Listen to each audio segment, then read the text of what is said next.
Hi. In this episode, we're going to talk about how to mount a file system.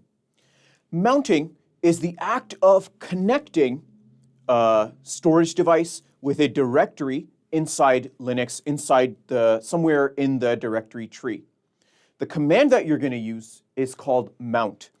You're simply providing two arguments, the device that you want to connect and the mount point or the directory that you are connecting it to, and thus gives you access to your storage device through that directory in your directory tree.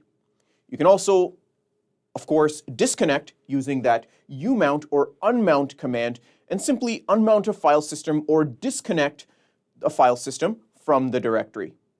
Now, it should be understood that this mount command is not persistent through reboots. However, it works within the memory as long as the system is powered on, allowing you to have access to your storage device, whether that's local on a USB or it's some network storage somewhere on the network. In this next lab, we're going to show how to use the mount command in order to mount a file system. Please join us in this next lab. In this episode, we're going to talk about how to mount a file system. Mounting is that third stage of working with storage. The first stage was actually partitioning storage. The second stage was formatting the storage. And finally, the last stage is actually mounting the storage. So mounting is really the act of connecting a device with some directory. That's how you, as the user sitting in front of the computer, will get access to these devices. Let's go into Activities, open up the terminal, and I'll show you around. For the purposes of this demonstration, I will switch to my root user, and I want to show you the command lsblk -f.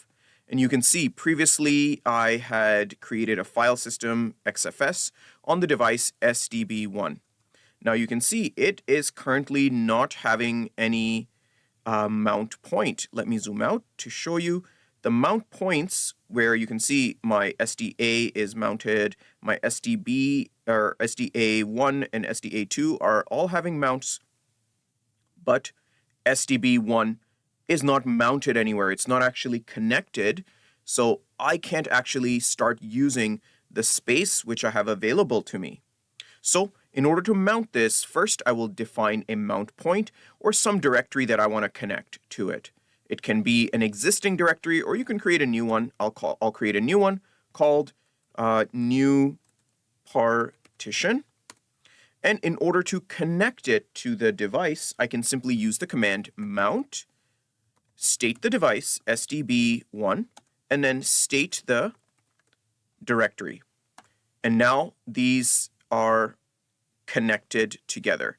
If I can show you lsblk -f, you can see now the 4.9G is in use. All right, and now it is available through this file system here, the new partition file system. So that is how you mount using the mount command. You can also unmount if I just type umount, and when it comes to unmounting, you can list device or the directory. It doesn't matter which one. You don't have to list both. So I can actually say unmount this, and now again you can see that I am not mounted. I don't have access to the device anymore because it's unmounted. And then to mount it again, you can run the command again, mount, followed by the device name, followed by the directory name to connect them. And now, again, we are back to being mounted. That's all for this episode. I want to thank you for watching, and I'll see you in the next one.